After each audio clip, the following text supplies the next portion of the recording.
Profeta Jonas, capítulo 2. A oração de Jonas no ventre do peixe.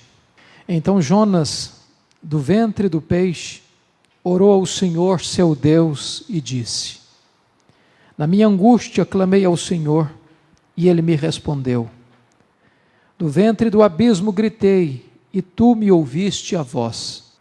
Pois me lançaste no profundo, no coração dos mares, e a corrente das águas me cercou. Todas as Tuas ondas e as Tuas vagas passaram por cima de mim. Então eu disse: Lançado estou de diante dos Teus olhos, tornarei porventura a ver o Teu santo templo?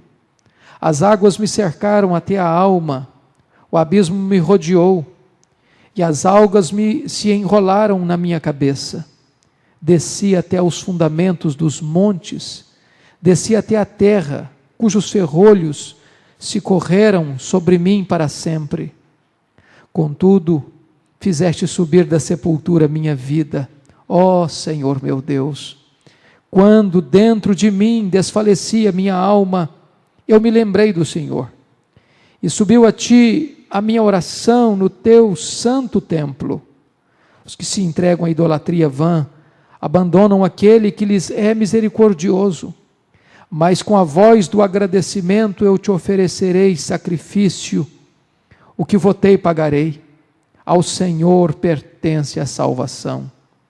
Falou, pois, o Senhor ao peixe, e este vomitou a Jonas na terra. Nós vamos meditar sobre o tema, o desespero humano e o livramento divino. O desespero humano e o livramento divino. Jonas havia desistido de Deus, mas Deus não havia desistido de Jonas. Jonas chegou a pensar que o mar fosse a sua sepultura, mas Deus deparou um grande peixe para salvá-lo. Na verdade, Deus montou uma poderosa operação resgate para trazer de volta o profeta ao centro da sua missão. Poderíamos até afirmar que o amor de Deus perseguiu implacavelmente o profeta Jonas. Deus o cercou por todos os lados. E é interessante que o capítulo 1, verso 17, diz que deparou o Senhor um grande peixe para que tragasse a Jonas.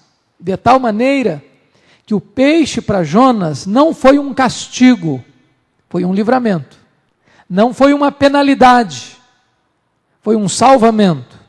O peixe foi verdadeiramente um agente de Deus, um instrumento de Deus para livrar Jonas da morte. De tal forma que a situação de Jonas era irremediável, humanamente irreversível. Se estava difícil sobreviver dentro de um navio, quanto mais fora dele. A tempestade dominava, o mar revolto estava, e mesmo que a tempestade tivesse se acalmado, Jonas foi lançado no mar, e ele estava a perecer, quando Deus providenciou um livramento. Notem vocês que o bilhete de passagem de Jonas lhe dava o direito de ir até Tarsis, uma viagem longa de mais de um mês, no sul da Espanha. Mas Deus mudou a rota e Deus mudou a condução. Ele saiu de um navio para embarcar em um peixe. Eu gostaria que você pudesse perceber algo aqui comigo. Não podemos explicar este fato da sobrevivência de Jonas sem sequelas, a não ser por um milagre. Há registros de que uma pessoa tenha sido engolido por uma baleia, não sabemos se era uma baleia, a Bíblia não menciona, só menciona que era um grande peixe. Alguns entendem um monstro marinho, outros pensam ser um tubarão, não importa, a Bíblia não dá nenhuma ênfase que tipo do peixe, o tamanho do peixe.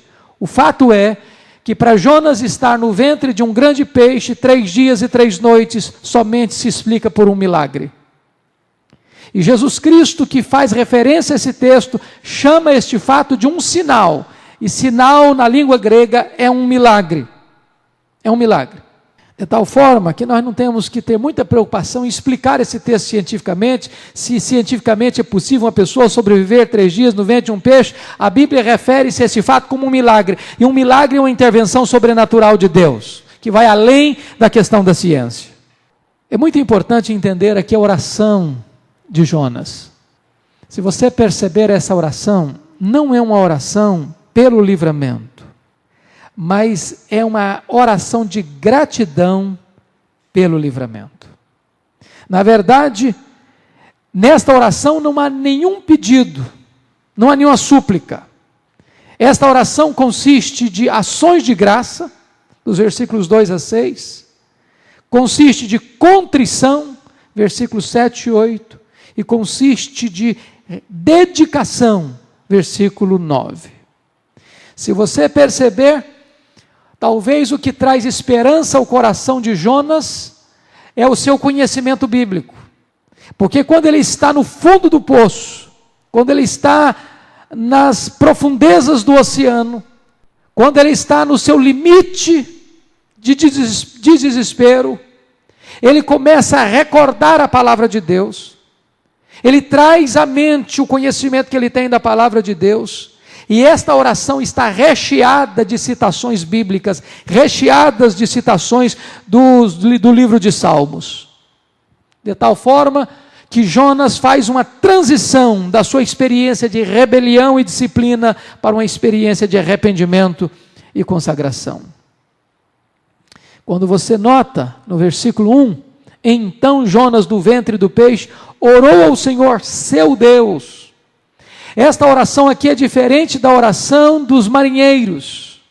No capítulo 1, versículo 14. Então clamaram ao Senhor e disseram: Ah, Senhor, rogamos-te que não pereçamos por causa da vida deste homem. Jonas ora de uma maneira diferente. Ele não ora apenas a Deus, ele ora ao seu Deus. Ele tinha uma relação pessoal com Deus, ele conhecia Deus. E ele tem agora condições de fazer uma oração direta ao Deus da sua vida. Então, eu gostaria de convidar você para nós olharmos juntos as lições desta oração de Jonas, do desespero humano à intervenção divina. Vamos à primeira lição. A primeira lição é que a nossa angústia pode levar-nos à presença de Deus. Irmãos, que lição tremenda é essa. Olha o verso 1.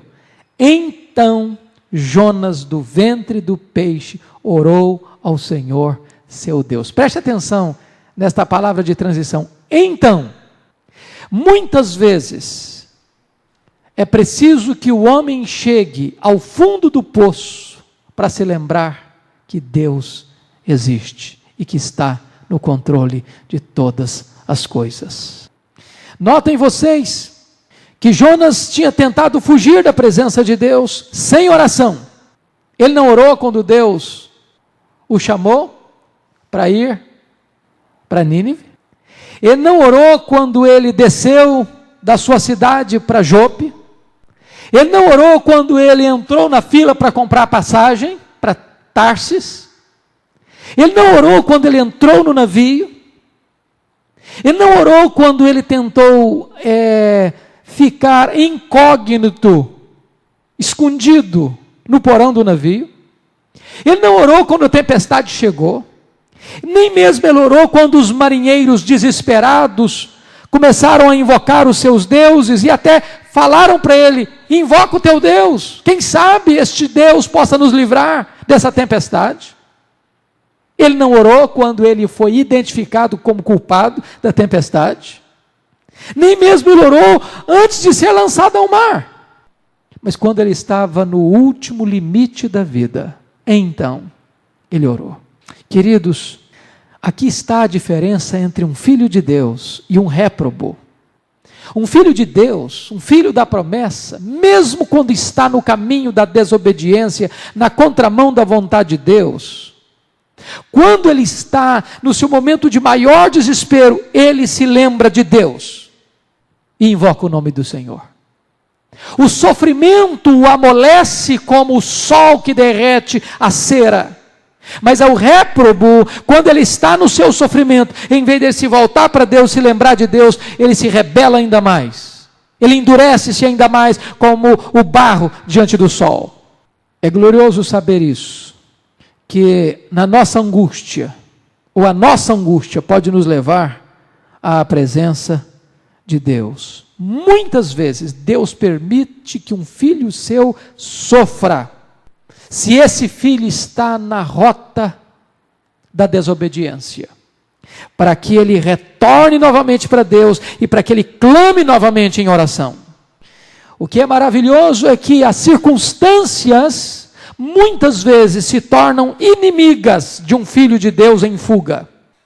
Muitas vezes Deus levanta as circunstâncias para nos encurralarem, para nos cercarem, para nos apertarem, para nos afligirem, para que nós entendamos que precisamos nos voltar para o Senhor. E desta maneira, a oração de Jonas nasce não da afeição, mas nasce da aflição. E Jonas, quando está no desespero, ele busca Deus. Então, Jonas, do ventre do peixe, orou ao Senhor.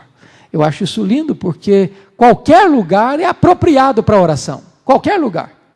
Você pode orar numa praça agitada, numa rua congestionada, num mercado superlotado. Você pode orar dentro de uma agência de um banco, dentro de uma loja, dentro de um supermercado, dentro de um shopping center. Você pode orar na sua casa. Você pode orar no deserto. Você pode orar nas tempestades da vida, num campo de batalha. Você pode orar no fundo de um mar.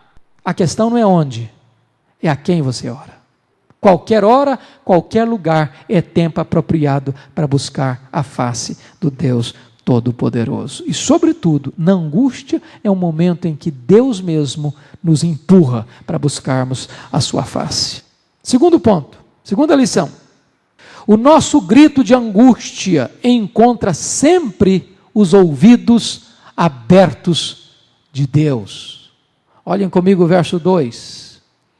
E disse: na minha angústia clamei ao Senhor, e Ele me respondeu. Do ventre do abismo gritei, e Tu me ouviste a voz. Preste atenção aqui. Orar não é apenas um exercício psicológico, que abranda as tensões do coração. Há alguns escritores que dizem que quando você ora, você melhora a pressão arterial, você melhora as suas emoções, você acalma o coração, como se fosse uma meditação transcendental. Como alguém diz, olha, como você faz yoga e tal, para você trazer equilíbrio. Então, quando você ora também, você entra num processo emocional de equilíbrio. A oração não é apenas um sugestionamento psicológico, de bem-estar, de quietude da alma. Quando você ora, você está mais do que fazendo um exercício espiritual que acalma os vendavais da alma. Você está falando com o Deus que está no trono, que tem as rédeas da história nas mãos, que tem os ouvidos abertos para ouvir o seu clamor. O salmista disse: invoca-me no dia da angústia, eu te livrarei e tu me glorificarás. É interessante, queridos irmãos, que os marinheiros pagãos invocaram os seus deuses. E o que aconteceu? Nenhuma resposta. Os deuses deles não puderam acalmar o mar. Hoje, tantas pessoas invocam os santos no panteão dos santos canonizados por um decreto papal e não podem ter a resposta. É bem verdade que lá em Oséias somos informados de que Deus pode entregar o homem ao espírito da idolatria, e uma pessoa invocar o seu pedaço de pau, e a sua vara lhe dar resposta, por causa do espírito de prostituição e de engano. Você vê relatos todo dia, toda hora, de pessoas que fizeram promessas, que fizeram votos ao santo tal, e dizem e testemunham: eu recebi a resposta, minha súplica foi atendida, eu fiz um pedido por esta causa, por aquela outra causa, e aquilo que eu pedi aconteceu, ao santo tal, ao ídolo tal. Deus pode até permitir isso, para entregar as pessoas ao seu próprio destino de ignorância, e a Bíblia diz que há um espírito de prostituição e de engano que leva as pessoas a essa condição. Mas, na verdade, é importante entender que a oração não é dirigida a um ídolo, a um Deus pagão, é dirigida ao Deus do céu. Na minha angústia, clamei ao Senhor e Ele me respondeu, do ventre do abismo gritei, e Tu me ouviste a voz. Quantas vezes o povo de Deus tem orado nas horas de angústia? Pela oração o povo de Deus triunfa nas batalhas. Pela oração o povo de Deus fechou a boca dos leões. Pela oração o povo de Deus triunfou sobre as fornalhas. Ou pela oração o povo de Deus enfrentou a morte e o martírio. Mas o povo de Deus sempre encontra acesso ao trono e os ouvidos de Deus abertos para a sua súplica, para o seu clamor, para as suas necessidades. É isso que esse texto está nos dizendo. Terceira lição, olha comigo. A disciplina de Deus é uma prova do seu amor por nós. Veja você o verso 3. Pois me lançaste no profundo, no coração dos mares, e a corrente das águas me cercou. Todas as tuas ondas e as tuas vagas passaram por cima de mim. Note você que Jonas tem uma mente lúcida. Ele sabia que a tempestade não era um fenômeno natural. Logo que os marinheiros o acordaram no porão do navio, ele já percebera que Deus tinha mandado aquela tempestade atrás dele e que ele era o responsável por causa daquela tempestade. Portanto, ele entende que não foram os marinheiros que o jogaram no mar, mas foi o próprio Deus. É isso que ele diz, pois me lançaste no profundo, no coração dos mares. Ele não diz, os marinheiros me jogaram. Ele diz, o Senhor me jogou. Em outras palavras, irmãos, Jonas não vê essa experiência como um fato casual, ele vê essa experiência como um fato providencial. Ele não vê essa experiência como um castigo de Deus para o destruir, ele vê essa experiência como disciplina divina para o restaurar. Ele não culpa os marinheiros, ele não diz que apenas um fenômeno natural da fúria do mar, ou de uma tempestade borrascosa no mar Mediterrâneo, nem ele diz que foi Satanás quem provocou aquela tempestade. Ele diz que a tempestade foi provocada por Deus, ele diz que a tempestade foi provocada por causa dele, e ele diz que foi Deus quem o jogou dentro do mar. O que é importante ressaltar é que Jonas está entendendo com isso que ele está debaixo da disciplina de Deus. E ele vê a disciplina de Deus como um gesto de amor de Deus por ele, para trazê-lo de volta para o caminho seguro da obediência. Isso é tão maravilhoso, queridos. Notem isso. Imagine você se um filho de Deus tomasse o caminho da desobediência, da contramão, da fuga, e nada lhe acontecesse.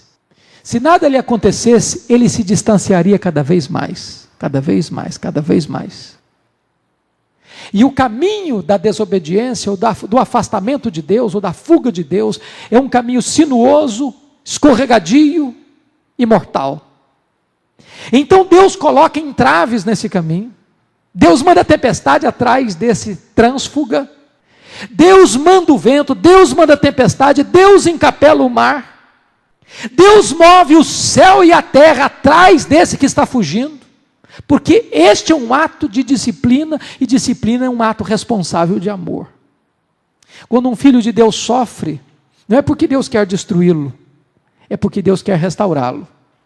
Não é porque Deus quer matá-lo, é porque Deus quer lhe dar vida. A disciplina é um ato de amor. Agora, é possível lutar contra essa disciplina? É possível desmaiar diante dessa disciplina? Ou é possível acolhê-la com a humildade para que os efeitos dessa disciplina possam ser aplicadas na vida? Jonas entende isso, que Deus o está disciplinando, que Deus o jogou no mar, e por isso ele está atribuindo a Deus esse fato, pedindo então a Deus a sua restauração. Quarta lição. Vamos ver a quarta lição. A maior tragédia do nosso pecado é nos afastar da presença de Deus. Olha o verso 4 comigo. Então eu disse, lançado estou de diante dos teus olhos, tornarei porventura a ver o teu santo templo. Preste atenção no que está acontecendo. Jonas tentou fugir da presença de Deus, e agora lamenta por ter sido lançado da presença de Deus. O que está acontecendo?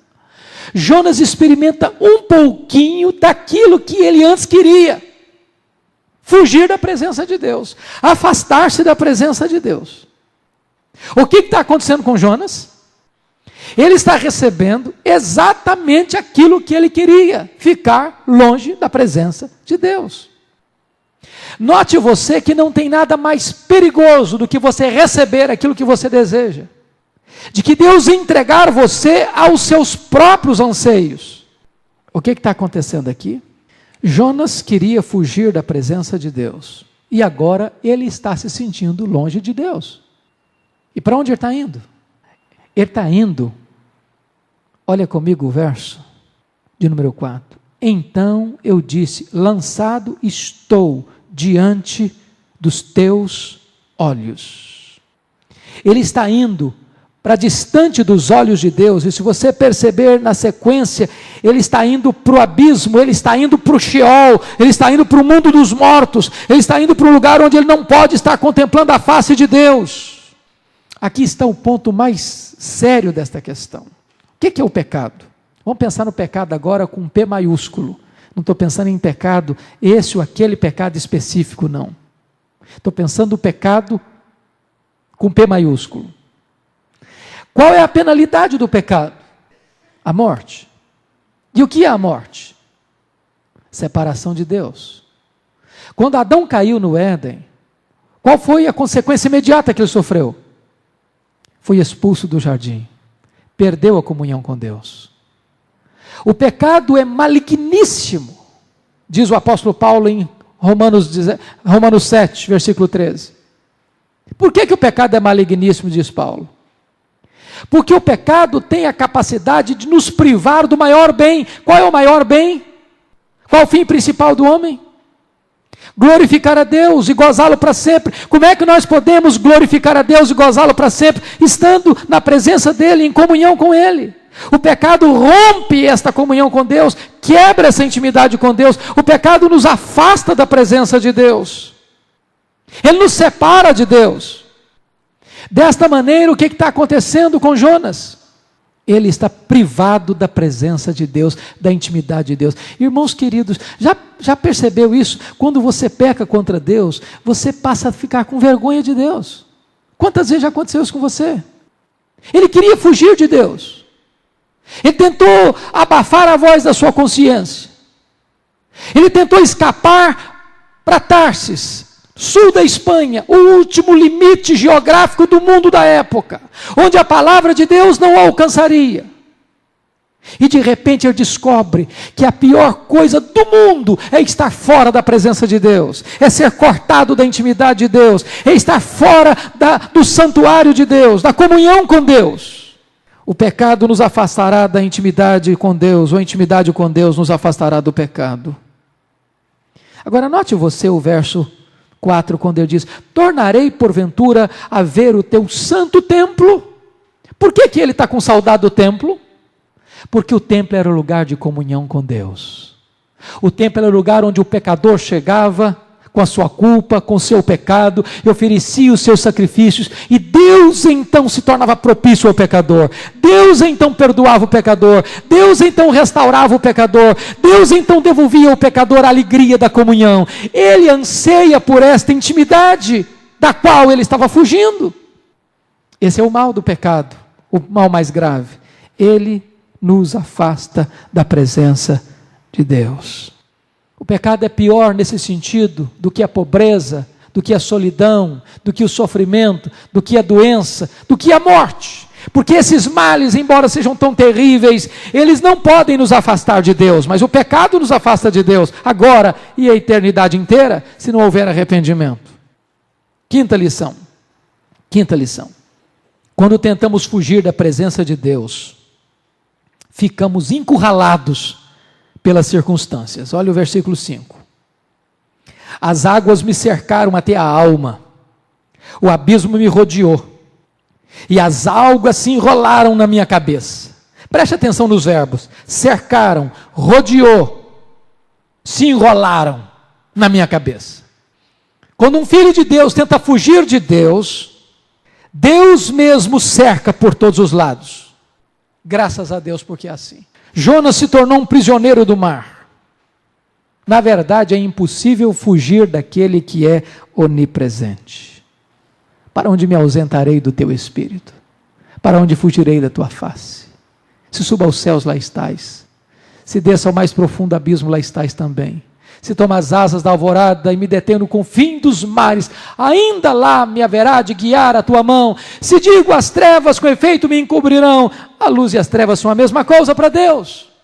Note que Jonas tentou fugir, comprando uma passagem para Tarsis, se escondendo no porão do navio. Depois pensou, vamos acabar com essa história, me joguem no fundo do mar. Mas na verdade, o mar não era a sua sepultura. Ele vai descobrir que as ondas, que o mar, que as algas, eram testemunhas de Deus da sua fuga. E Deus começa a trabalhar todas as circunstâncias para encurralar, para entrincheirar esse profeta fujão. Deus move os céus e a terra para ir atrás de um filho seu na estrada da fuga. Não é sensato tentar fugir de Deus. Não é sábio pegar o caminho da contramão da vontade de Deus. Notem vocês, as águas me cercaram até a alma, o abismo me rodeou, as águas se enrolaram na minha cabeça.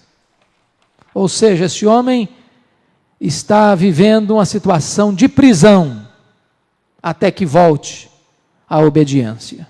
Queridos irmãos, Deus coloca esses sinais no nosso caminho, para nos revelar uma coisa: toda vez que você tentar fugir de Deus, Deus vai mover as circunstâncias contra você, ao seu redor, para que você perceba que é impossível continuar fugindo. Você pode até chegar a um ponto de desistir de Deus, mas Deus nunca vai desistir de você.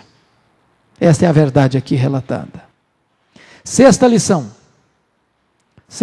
olha comigo aí, versículo 6, a parte A. O caminho da desobediência sempre nos conduzirá por abismos mais profundos. Olha o que está escrito aí: desci até aos fundamentos dos montes, desci até a terra, cujos ferrolhos se correram sobre mim para sempre. Se você perceber, a trajetória de uma pessoa que foge de Deus é sempre uma trajetória de descida. Não pode subir aquele que foge do Altíssimo, não pode. O caminho dele é um caminho de descida. E se você notar, há vários degraus nessa descida de Jonas. Primeiro degrau, ele morava onde? Lembram? Gat-Hefer. A cidade dele era uma vila próxima de Nazaré, na região montanhosa da Galileia. Ele desce de Gat-Hefer para Jope, nas fraldas do grande Monte Carmelo, às margens do mar Mediterrâneo, na cidade de Jope. Dali ele desce mais, desce de Jope para o navio, segunda descida. Terceira descida, ele desce do navio ao porão. Quarta descida, ele desce do porão para as entranhas do mar. Finalmente ele desce para o ventre do grande peixe. Nós não podemos afirmar categoricamente se o fato que está acontecendo aqui, registrado no verso 6, aconteceu dentro da barriga do peixe, do ventre do peixe, ou fora dele. O certo é, que diz o texto, ele desce até aos fundamentos dos montes. Esta é a única vez que essa expressão aparece no Velho Testamento, só aqui. Fundamentos dos montes significa a raiz dos montes, o fundo do mar. O fundo do mar é uma caminhada para baixo. E se você notar, Jonas não está descendo apenas espiritualmente, Jonas está descendo geograficamente.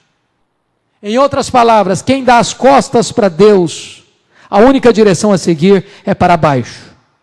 Fugir de Deus, portanto, é uma caminhada rápida e célere rumo ao abismo. Em outras palavras, Tomar o caminho na contramão da vontade de Deus é caminhar para uma sepultura existencial. É nos encerrarmos a nós mesmos numa prisão terrível, a prisão da culpa. Ele diz: desci até os fundamentos dos montes, desci até a terra cujos ferrolhos se correram sobre mim. Em outras palavras, ele está querendo dizer o seguinte: esta palavra aí traz a ideia do Sheol. Ele está dizendo que a morte o colocou numa prisão, fechou as grades, botou o cadeado e o trancou lá dentro. Notem vocês que ele está sendo sepultado vivo no ventre de um peixe, no grande oceano Mediterrâneo, no grande mar Mediterrâneo.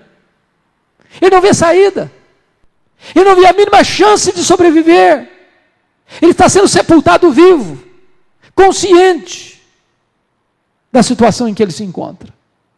Quantas vezes as pessoas podem chegar a esse estágio de, por tomar o caminho da desobediência, vai caindo. A Bíblia diz que um abismo chama outro abismo, descida e mais descida, queda e mais queda, até chegar ao fundo do poço. Sétima lição. Quando chegamos ao fundo do poço, de lá, a mão de Deus pode nos tirar. Louvado seja o Senhor. Olha o que está escrito no versículo 6, a parte B. Contudo, fizeste subir, preste atenção na palavra que ele usa, da sepultura, a minha vida, ó Senhor meu Deus. Irmãos, que coisa maravilhosa. Eu acho que quem entendeu bem isso aqui foi Corrie ten Boom, aquela judia que morava na Holanda, na Segunda Guerra Mundial, que teve toda a sua família devastada, que foi presa com a sua irmã Betsy, que viu a sua irmã sossobrar diante dos maltratos do campo de concentração nazista, que por um milagre de Deus sobreviveu aos maus tratos e à escassez de pão na prisão, e que pôde entender esta verdade dizendo o seguinte: não há poço tão profundo que a misericórdia de Deus não seja mais profunda. Em outras palavras, não há situação tão desesperadora em que o pecador possa se encontrar, que a graça de Deus não possa ir lá e restaurá-lo do abismo. Ou seja, não há casos irrecuperáveis para Deus. Jonas se sentia um morto-vivo. Jonas estava numa sepultura existencial. E ele diz: contudo fizeste subir da sepultura a minha vida, ó Senhor meu Deus. Quando o homem chega no fim da linha, no fundo do poço, ainda Deus o pode salvar. Foi assim com Manassés, foi assim com Nabucodonosor, é assim com tantas pessoas ainda hoje. Queridos irmãos, o que eu acho maravilhoso nesse texto é o contraste extremamente importante. Note você que o verso 6 inicia falando da descida vertiginosa até os fundamentos da terra. Até aqui Jonas está descendo. Enquanto Jonas está no controle da situação, dentro do entendimento dele, enquanto ele está com as rédeas da sua vida na sua mão, ele está descendo, ele está fugindo e descendo, até que Deus intervém. E quando Deus intervém, há um contraste extremamente importante. Contudo, fizeste subir da sepultura a minha vida. Cessa a viagem descendente de Jonas. A sua descida sofre uma impressionante reviravolta. Quando Jonas já não pode ir mais para o fundo, o Senhor o intervém e o tira de lá. O Senhor o traz para cima. É assim na vida do homem ainda hoje. Graças a Deus, porque é assim. Quantas pessoas você pensa, não tem mais jeito, acabou, não tem mais esperança, chegou o fim da linha, chegou o fim do poço, chegou o fundo do poço, jogou a toalha, desistiu, não tem mais jeito, não tem mais saída, não tem mais solução. Então Deus intervém, então Deus age, então Deus faz um milagre, então Deus o levanta da sepultura existencial. Oitava lição, vamos olhar, versículo 7, oitava lição. Quando chegamos ao fim dos nossos recursos, devemos nos lembrar daquilo que nos traz esperança. Olha o verso 7.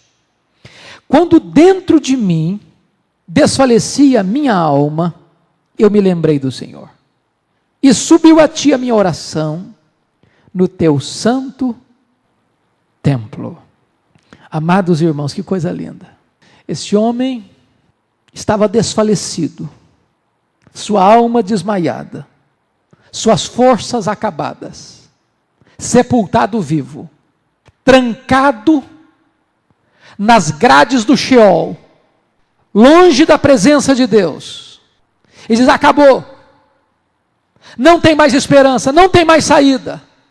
E quando todas as circunstâncias conspiravam contra ele, diz o texto, que ele se lembrou de Deus, ele se lembrou do templo, e ele se lembrou das promessas. Que coisa sublime. Nós, diz a Bíblia, precisamos trazer à nossa memória o que nos pode dar esperança.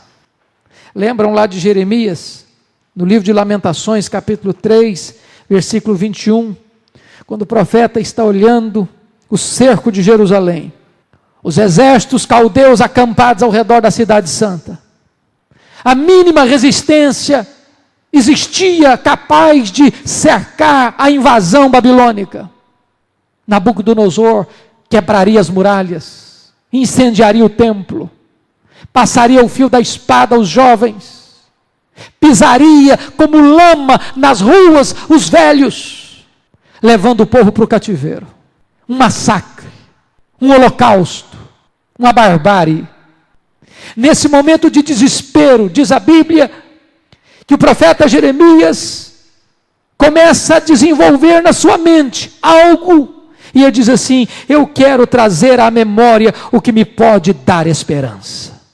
Na hora do aperto, na hora do cerco, na hora do entrincheiramento, é preciso que você se volte para Deus. É preciso que você alimente a sua mente, a sua memória com aquilo que vem do céu. E o que é importante entender, note aqui o verso 7. Quando dentro de mim desfalecia a minha alma, eu me lembrei do Senhor. E subiu a ti a minha oração. De onde? Subiu a ti a minha oração no teu santo templo. Por que ele está se referindo ao templo em oração? Porque ele conhecia a Bíblia. E porque ele conhecia a promessa de Deus, registrada lá em 1 Reis 8, 38 a 40, que diz assim: toda oração e súplica que qualquer homem, ou todo o povo de Israel fizer, conhecendo cada um a chaga do seu coração, e estendendo as mãos para o rumo desta casa, ouve tu nos céus, lugar da tua habitação, perdoa, age, e dá a cada um segundo todos os seus caminhos. Já que lhes conheces o coração, porque tu, só tu, és conhecedor do coração de todos os filhos dos homens, para que te temam todos os dias que viverem na terra que deste a nossos pais. Em outras palavras, a promessa era essa: qualquer um do povo de Deus, onde estivesse, na apertura que estivesse passando, se lembrasse de Deus, se lembrasse das promessas do templo, e estendesse as mãos para o santuário, com o coração quebrantado, e orasse a Deus, o Deus da aliança, o Deus de promessas, ouviria esta oração e restauraria esta pessoa. Jonas se lembra de Deus, no ventre de um peixe, ele faz do ventre do peixe o templo de Deus, e ele se volta para Deus, o Deus de promessas, e ora ao Senhor, e Deus restaura a sua vida. Nona lição: devemos saber que toda forma de idolatria é uma atitude tola e ingrata. Verso 8: os que se entregam à idolatria vã abandonam aquele que lhes é misericordioso. Por que Jonas faz isso? Por que ele fala de idolatria quando ele está fazendo uma oração tão íntima e tão particular, tão pessoal? É porque, na verdade, o próprio Jonas era um idólatra. E Jonas tinha pelo menos 2 ídolos na sua vida. O primeiro ídolo de Jonas era o seu patriotismo exacerbado. Por que ele tenta fugir de Deus? Ele tenta fugir de Deus porque algo ocupou o primeiro lugar no seu coração. o interesse de salvar politicamente Israel tornou-se maior do que o compromisso de obedecer à ordem de Deus de ir pregar em Nínive. Para que Israel sobrevivesse, ele estava pronto a desobedecer a Deus e colocar o seu nacionalismo ideológico acima da sua obediência a Deus. Portanto, o nacionalismo dele era um ídolo na sua vida, porque tinha assumido o lugar de Deus no seu coração. Mas ele tinha um segundo ídolo. Qual era o segundo ídolo de Jonas? A sua reputação. O que é que ele pregou em Nínive? Ele pregou juízo. Dentro de 40 dias, Nínive será subvertida. E de repente os ninivitas se arrependem. E em vez de juízo, vem misericórdia. De tal maneira que Jonas está mais preocupado com a sua reputação do que com a glória de Deus. Ele está mais preocupado com o seu nome do que com a salvação de mais de 120 mil pessoas. Um ídolo. O seu nome está na frente do nome de Deus. E o que é idolatria? Idolatria é quando você põe a sua confiança em qualquer coisa ou em alguém que não o próprio Deus. E por que que idolatria é uma tolice? Os que se entregam à idolatria vão porque é tola. Porque é pôr a confiança em algo, em alguém que não pode salvar, que não pode libertar, que não pode socorrer. E por que a ingratidão? Vamos entender. Lembra de Oséias e Gomer? A Bíblia diz que Gomer, a mulher de Oséias, tornou-se uma mulher infiel, a ponto de ela ter filhos fora do casamento. E depois de desmamar o seu terceiro filho, abandonou o seu marido, abandonou a sua casa, abandonou os seus filhos e foi morar num templo de prostituições. E a Bíblia fala que Oséias, amando assim, ainda assim esta mulher infiel, compra o que ela precisa, porque ela estava passando necessidades, e leva para ela, e ela agora, em vez de se voltar para o seu marido, ela atribui aos seus amantes aquilo que ela tinha recebido do seu marido. Por que que a idolatria é um atentado contra a misericórdia de Deus? Irmãos, quantas coisas Deus dá para uma pessoa, ela diz que é por causa do santo tal, é por causa do ídolo tal, que ela recebeu aquela dádiva. E atribui a um santo, atribui a um ídolo, aquilo que ela recebeu da mão de Deus. Isso é um atentado contra a misericórdia de Deus. É Deus quem está abençoando, é Deus quem está dando pão, é Deus quem está dando a veste, é Deus quem está dando a vida, é Deus quem está dando a saúde, é Deus que está dando a cura, é Deus que está dando a prosperidade, e as pessoas estão atribuindo estas dádivas de Deus a um ídolo. Isto é quebrar o coração de Deus. Isto é atentar contra a misericórdia de Deus. Isto é um gesto de ingratidão.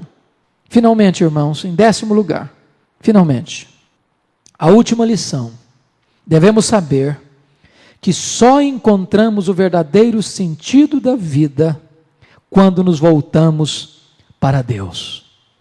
Versículos 9 e 10.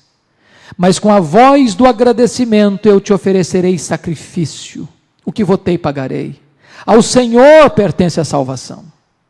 Falou, pois, o Senhor ao peixe, e este vomitou a Jonas na terra. Notem vocês, Jonas se volta da sua rebeldia e da sua fuga para reencontrar o verdadeiro significado da vida em Deus. Agora ele sabe, à semelhança do filho pródigo, que a terra distante de Deus é um lugar de sombras espessas, de angústias profundas, de solidão esmagadora. Ele se lembra de Deus e se volta para Deus. Ele não fica no estágio apenas do desejo, como o jovem rico. Ele se volta para Deus de verdade. E ele faz aqui 4 coisas interessantes. Primeiro, ele fala aí no verso 9, mas com voz do agradecimento. Tem gratidão, não murmuração mais.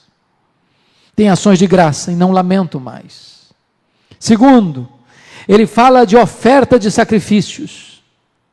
Notem que o capítulo 1 encerra com os pagãos, os marinheiros pagãos, fazendo sacrifícios a Deus e fazendo votos a Deus.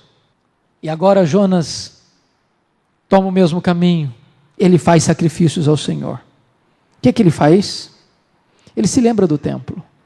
Quando um pecador chegava no templo com seu sacrifício, ele saía dali perdoado, ele saía dali sem sua culpa, ele sair dali alforriado. E Jonas entende que ele quer agora sacrificar ao Senhor. Ele quer o perdão dos seus pecados. Terceiro lugar, ele diz aí, o que votei pagarei. Que voto ele tinha feito? Ele era um profeta. E o que um profeta votava? Tudo que o Senhor falar, eu falarei.